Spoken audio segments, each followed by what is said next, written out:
नायक बनकर निकले हैं चंद्रभानु पासवान जी अभी हमारे साथ मौजूद हैं। चंद्रभानु जी, जीत के मायने क्या है आपके लिए? जो राम को लाए हैं उनको लाएंगे।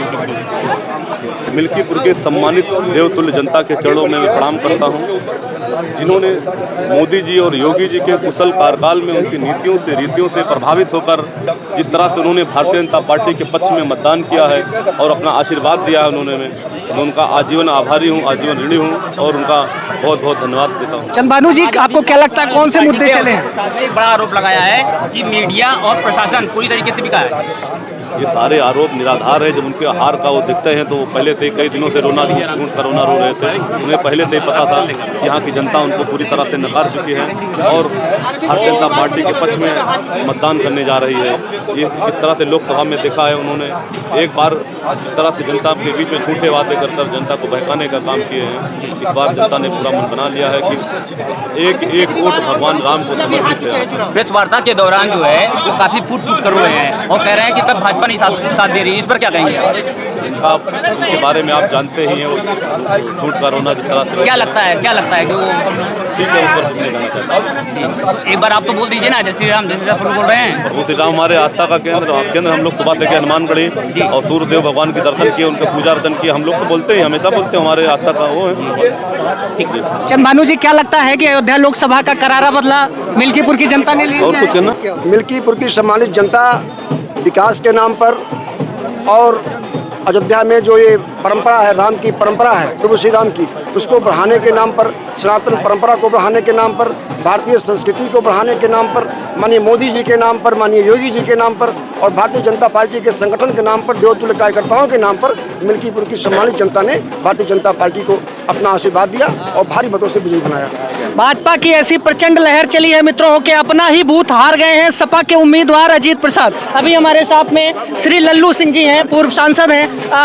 कैसे एनालिसिस करेंगे नेताजी, आज मिल्कीपुर की जनता ने बड़ा स्पष्ट जनादेश दिया है? मिल्कीपुर की महान जनता जो है उसने भारतीय जनता पार्टी के पक्ष में मोदी जी के नीतियों और योगी के कामों के आधार पर वोट दिया है। लोकसभा के चुनाव का परिणाम जो राष्ट्रीय अंतर्राष्ट्रीय साजिश के कारण, गलत प्रचारों के कारण जो लोकसभा का चुनाव हारी भारतीय जनता पार्टी, मिल्कीपुर की जनता को पछतावा था, उसका वह बदला लेना चाहती थी, इसलिए भारी मतों से सूद समेत मिल्कीपुर की जनता ने बदला ले लिया। परिवारवाद और वंशवाद की राजनीति को मिल्कीपुर की जनता ने नकार दिया है।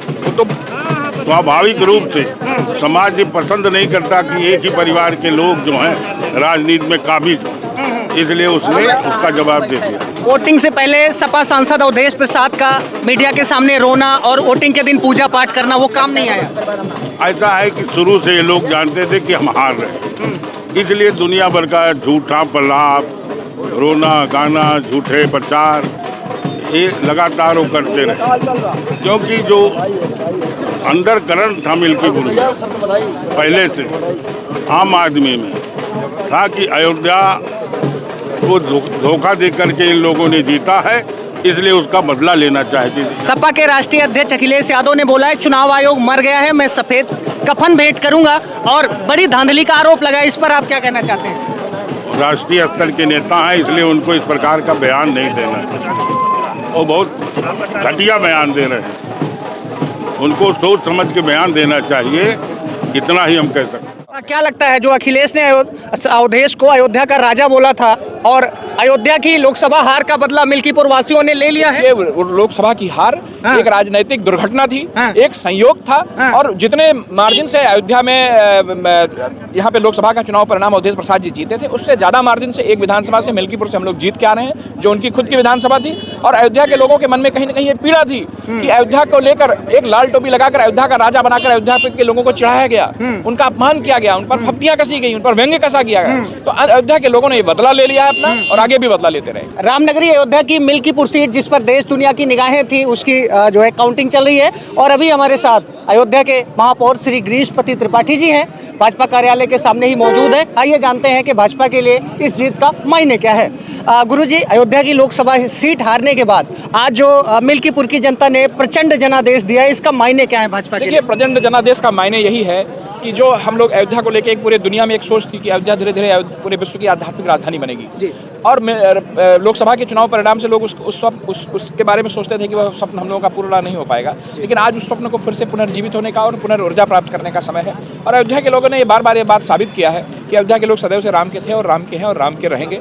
और ये जो राजनीतिक परिणाम लोकसभा चुनाव का आया वह संयोग था, एक राजनीतिक दुर्घटना थी। और अयोध्या उस मनोदशा से ऊपर उठकर सदैव से सांस्कृतिक राष्ट्रवाद के साथ, हमारे प्रधानमंत्री आदरणीय नरेंद्र मोदी जी के साथ, हमारे मुख्यमंत्री आदरणीय योगी आदित्यनाथ जी के साथ खड़ी है और अपनी उस सांस्कृतिक भूमिका को निभाने को तैयार है, जिसके लिए अयोध्या जो उसकी सांस्कृतिक भूमिका होनी चाहिए। और पूरी दुनिया की उस संस्कृति को अयोध्या रास्ता दिखाएगी और हमारे आराध्य प्रभु श्री राम पूरी दुनिया को अपनी संस्कृति से, अपने जीवन मूल्य से, अपने मर्यादा बोध से रास्ता दिखाएंगे। मिल्कीपुर उपचुनाव के संबंध में मुख्यमंत्री योगी आदित्यनाथ जी ने एक बड़ा स्टेटमेंट दिया था कि ये जो मिल्कीपुर का चुनाव है परिवारवाद बनाम राष्ट्रवाद वर्सेस विकासवाद का चुनाव है। इस बारे में क्या वंशवाद की राजनीति को मिल्कीपुर की जनता ने नकार दिया है? वंशवादी पार्टियां और अपनी नालायक संतानों को राजनीतिक तौर पर स्थापित करने की प्रतिस्पर्धा रखने वाली पार्टियां, ये राम जी का परिवार है जी।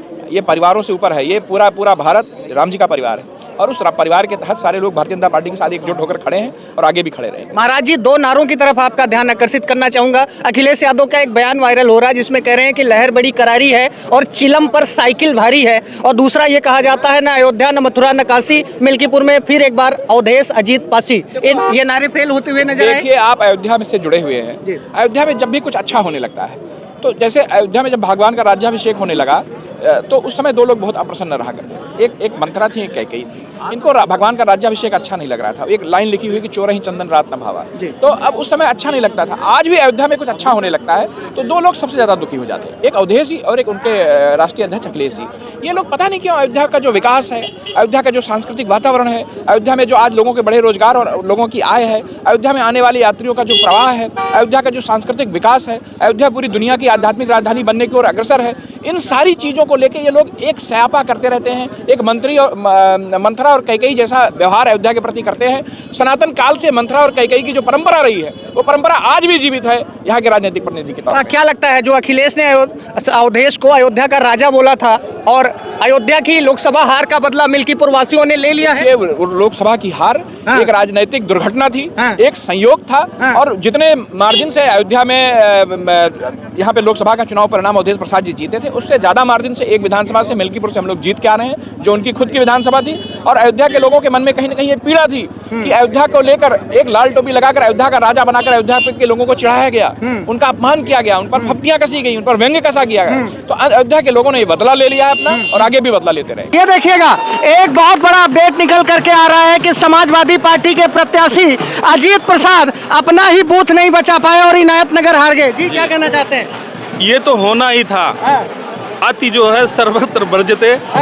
तो ये क्या तो लगता है, अखिलेश अवधेश का घमंड भी तोड़ दिया जनता ने? निश्चित रूप से, इसमें कोई दो राय नहीं। चलिए, अभी हमारे साथ में श्री राधे श्याम त्यागी जी हैं, भाजपा के जिला महामंत्री हैं और अभी भाजपा कार्यालय अयोध्या में मौजूद हैं। त्यागी जी, इतनी प्रचंड जनादेश का कैसे एनालिसिस करेंगे आप? मिल्कीपुर की महान मतदाताओं को मैं बहुत ही कोटि बधाई देता हूँ इतनी प्रचंड जीत के लिए। और सभी कार्यकर्ताओं को भारतीय जनता पार्टी ने योजनाबद्ध तरीके से मिल्कीपुर के सभी बूथ को जीतने की योजना बनाई थी। आज हम लोग के लिए बहुत उत्साह का दिन है, बहुत ऐतिहासिक दिन है। अयोध्या के साथ साथ हम लोग 27 वर्षों बाद दिल्ली में पूर्ण बहुमत की सरकार बनाने जा रहे हैं। इससे अच्छा दिन हम लोगों के जीवन में और अच्छा दिन नहीं हो सकता। और इस बार अयोध्यावासी 2 बार होली मनाएंगे? 2 बार नहीं, ये होली का कार्यक्रम आज से निरंतर चलता रहेगा। तो एक बात ये बताइए कि जिस तरीके से लोकसभा में पीडीए का नारा चल गया, 8500 रुपये खटाखट चल गया और अयोध्या में एक शर्मनाक हार होती है बीजेपी की, लोग जो है अयोध्यावासियों को गद्दार बोलते हैं। क्या लगता है, मिल्कीपुर वासियों ने सूद समेत बदला लिया है? मिल्कीपुर वासियों ने निश्चित तौर पर सूद समेत बदला लिया है और ये दिखा दिया है कि ये झूठा वादा जो था इनका, झूठा पीडीए गठबंधन इनका था, वो हम लोगों के साथ है। पीडीए के भी लोग भारतीय जनता पार्टी को पूर्ण समर्थन किए हैं और ये दिखा दिए हैं कि संविधान का झूठा दुष्प्रचार करके जिस प्रकार समाजवादी पार्टी ने लोकसभा चुनाव में झूठी अफवाह फैलाई थे, उसका निश्चित तौर पर बदला लेने का काम किया है मिल्कीपुर की जनता ने। इसके लिए बहुत बहुत धन्यवाद। और इसी बीच योगी के संकट मोचक खब्बू तिवारी जी का भी आगमन हो रहा है भाजपा कार्यालय पर। खब्बू तिवारी जो कि मिल्कीपुर उपचुनाव में योगी जी के संकट मोचक बनकर उभरे हैं और बड़ा फैक्टर जो है चला है, युवाओं में जबरदस्त जो है उत्साह देखने को मिला है। खब्बू तिवारी जी और इस समय भाजपा कार्यालय अयोध्या में मौजूद हैं, आइए बातचीत कर लेते हैं। भैया जी, आज इतना प्रचंड जनादेश मिल्कीपुर की जनता ने दिया है, कैसे एनालिसिस करेंगे इसका? मिल्कीपुर उपचुनाव की जीत ये सनातन परंपरा की जीत है और जिस प्रकार से भारतीय जनता पार्टी के देवतुल्य कार्यकर्ताओं ने, नौजवानों ने, बुजुर्गों ने, सर्व समाज के लोगों ने इस चुनाव को एक अभियान के रूप में लिया तो निश्चित रूप से जीत तो पहले दिन से ही तय हो गई थी, लेकिन सभी हमारे जो देवतुल्य कार्यकर्ता हैं उन लोगों ने रात दिन मेहनत किया और फिर इतनी बड़ी जीत हो सकी। अगर कोई एक या दो सबसे बड़ा फैक्टर आपको नजर आया हो, आपने बहुत अच्छा जो है कैंपेन भी किया, क्या लगता था कि मिल्कीपुर की जनता के दिल में क्या था जो आपने एनालिसिस किया? मिल्कीपुर की सम्मानित जनता विकास के नाम पर और अयोध्या में जो ये परंपरा है, राम की परंपरा है, प्रभु श्री राम की, उसको बढ़ाने के नाम पर, सनातन परंपरा को बढ़ाने के नाम पर, भारतीय संस्कृति को बढ़ाने के नाम पर, माननीय मोदी जी के नाम पर, माननीय योगी जी के नाम पर और भारतीय जनता पार्टी के संगठन के नाम पर, देवतुल्य कार्यकर्ताओं के नाम पर मिल्कीपुर की सम्मानित जनता ने भारतीय जनता पार्टी को अपना आशीर्वाद दिया और भारी मतों से विजयी बनाया। भाजपा की ऐसी प्रचंड लहर चली है मित्रों के अपना ही बूथ हार गए हैं सपा के उम्मीदवार अजीत प्रसाद। अभी हमारे साथ में श्री लल्लू सिंह जी हैं, पूर्व सांसद हैं। कैसे एनालिसिस करेंगे नेताजी, आज मिल्कीपुर की जनता ने बड़ा स्पष्ट जनादेश दिया है? मिल्कीपुर की महान जनता जो है उसने भारतीय जनता पार्टी के पक्ष में मोदी जी के नीतियों और योगी के कामों के आधार पर वोट दिया है। लोकसभा के चुनाव का परिणाम जो राष्ट्रीय अंतर्राष्ट्रीय साजिश के कारण, गलत प्रचारों के कारण जो लोकसभा का चुनाव हारी भारतीय जनता पार्टी, मिल्कीपुर की जनता को पछतावा था, उसका वह बदला लेना चाहती थी, इसलिए भारी मतों से सूद समेत मिल्कीपुर की जनता ने बदला ले लिया। परिवारवाद और वंशवाद की राजनीति को मिल्कीपुर की जनता ने नकार दिया है। तो स्वाभाविक रूप से समाज ये पसंद नहीं करता कि एक ही परिवार के लोग जो हैं राजनीति में काबिज हो, इसलिए उसने उसका जवाब दे दिया। वोटिंग से पहले सपा सांसद अवधेश प्रसाद का मीडिया के सामने रोना और वोटिंग के दिन पूजा पाठ करना, वो काम नहीं आया। ऐसा है कि शुरू से ये लोग जानते थे कि हम हार रहे, इसलिए दुनिया भर का झूठा प्रलाप, रोना गाना, झूठे प्रचार ये लगातार वो करते रहे, क्योंकि जो अंदर करंट था मिल्कीपुर में पहले से आम आदमी में था कि अयोध्या को धोखा दे करके इन लोगों ने जीता है, इसलिए उसका बदला लेना चाहती थी। सपा के राष्ट्रीय अध्यक्ष अखिलेश यादव ने बोला है चुनाव आयोग मर गया है, मैं सफेद कफन भेंट करूंगा और बड़ी धांधली का आरोप लगा। इस पर आप क्या कहना चाहते हैं? राष्ट्रीय स्तर के नेता हैं, इसलिए उनको इस प्रकार का बयान नहीं देना, वो बहुत घटिया बयान दे रहे हैं, उनको सोच समझ के बयान देना चाहिए, इतना ही हम कह सकते हैं। चलिए, तो आप देख सकते हैं आज सुबह से ही है जश्न का माहौल है भाजपा कार्यालय अयोध्या में और इस समय खब्बू तिवारी भी आ चुके हैं जो कि योगी के संकट मोचक बन करके चुनाव मैदान में आए थे और भाजपा का झंडा कहीं ना कहीं गाड़ते हुए नजर आए हैं। जी भैया, क्या कहना चाहेंगे? बहुत बड़ी ऐतिहासिक जीत हुई है। इस जीत में सबसे ज्यादा श्रेय हमारे तेरे पूर्वांचल इंद्र प्रताप तिवारी खब्बू जी की देन है। खब्बू जी की देन है। जी भैया, क्या कहना चाहते हैं? जय श्री राम। जय श्री राम। देखिए, सुबह से ही जो है बड़ी गहमा गहमी है। भैया, कितना उत्साहित हैं, कितने खुश हैं? बहुत उत्साहित है। भारतीय जनता पार्टी मिल्कीपुर से जीत कर रही है। हाँ। और इधर देखिएगा जश्नबाजी का माहौल शुरू हो चुका है। इधर जो है चंद्रभानु पासवान जी भी आ चुके हैं और एक प्रचंड जनादेश दिया है मिल्कीपुर की जनता ने। भाजपा कार्यालय का ये पूरा नज़ारा है और इस समय जो है चंद्रभानु पासवान जी मीडिया से बातचीत करते हुए, और भाजपा की ऐसी लहर या आंधी चली है कि अपना अपना बूथ ही नहीं बचा पा रहे हैं सपा के प्रत्याशी अजीत प्रसाद।